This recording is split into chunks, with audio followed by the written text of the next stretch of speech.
kas paarkümmend korda ühte ja sama harjutust teha on liiga palju või paras või hoopis liiga vähe. See oleneb kõik sellest, kui palju sa tahad areneda. Ja mõnes mõttes pigem peaks olema küsimus, et kas paarsada on piisav. Käisin just hiljuti ühte keskastme trummitundi vaatlemas.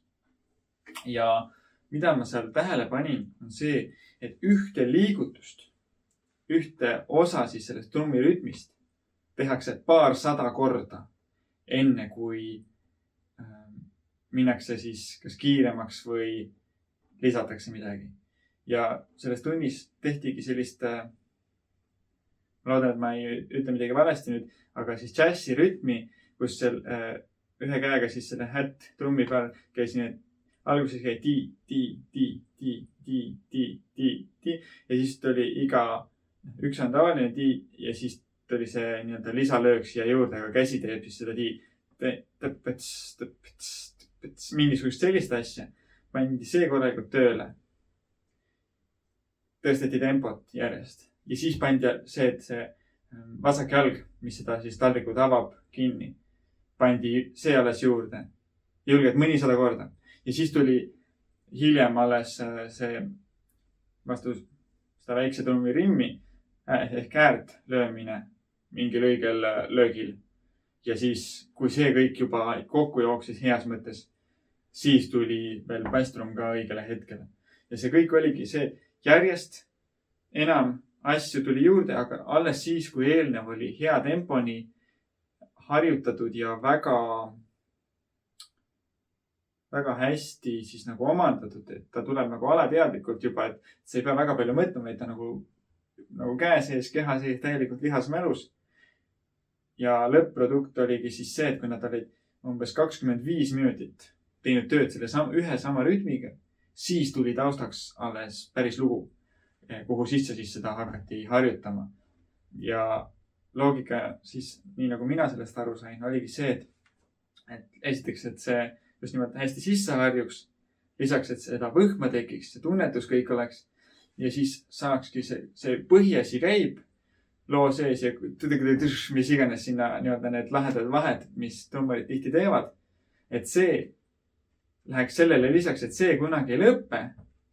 See, mis parasjagu ei mida ma teen mingit lollusi tõenäoliselt trummarite silmis, aga see loogika ongi see, et see põhi oleks nii kindel, et see ei kaoks üldse ära. Vahet ei ole, mis nälja sa teed, sa võid 3 või 4 takti ka mingisugust muud kraami teha nii-öelda nälja vahele, aga sees sul käib ikkagi see sama edasi ja sa püüad selle kohe nagu kinni. Ja selle baasil ma siis jäingi mõtlema, et võib-olla me kitarris ikkagi tihtipeale teeme liiga vähe harjutusi. Ma olen küll see inimene, kes ütleb, et jah, teha hästi natukene vähemalt, aga hästi korralikult. Jah, see on siis see, kui õpilasel lihtsalt korraliku keskendumise jõud saab kiirelt otsa. Siis ongi see, et me teeme seda lemmikharjutust ühe keele jagu, et see üks keel siis super hästi keskenduda. Ja nüüd, kui me oleme edasi jõudnud mängijad, siis on juba see, et teha siis kõik keeled üles alla. Ja siis see lemmikharjutus võtab julgelt 10 minutit. Ja siis ta on juba võrdleline selle trummi näitega, kus ongi seda no teeme kiire arvutuse. Esimese teise sõrmega 4 tükki üles, 4 tükki alla, 8 tükki, 6 keelt plus 5 keelt, 88 korda ühte sama liigutust siis. No päris paari sadat ei tulnud, aga siiski väga palju. Ja siis mul ei tundunud üldse imelik see, et me Patrikuga koos tegime ühte vasaku käe workshopi, just nimelt 25 minutit. Üks sõrmelöömise workshop, see on täitsa kaasa tehtav, kuhu siis terve hunnik asju tehti ühe käega ära ja siis väike vahepala parema käega. Järgmises positsioonis täpselt kõik seesama vahepala vahele, täpselt seesama. Ja mul tagantjärele efekt oligi see, et ma märkasin, et kogu mu mäng läks kuidagi paremaks ja puhtamaks. Ehk siis kogu selle jutu kokkuvõte on see, et kui me tahame paremaks saada, siis me peame tegema harjutusi ja need harjutused kuidagi aitavad tihtipeale universaalselt meil kõiki lugusid korraga.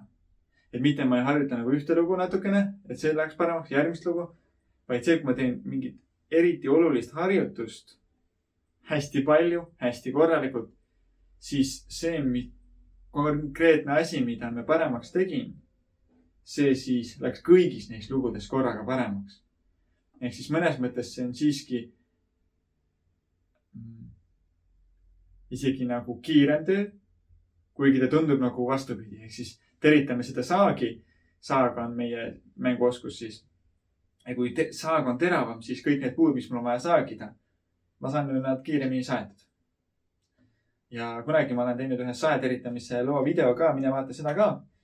Et seal ma seletan lahti, mida ma selle saeteritamisega siis mõtlen. Ma loodan, et said siit videost mõne kasuliku mõtte kaasa ja loodan, et sa teed hästi palju harjutusi nüüd, aga hästi korralikult muidu. Head harjutamist ja näeme järgmine kord.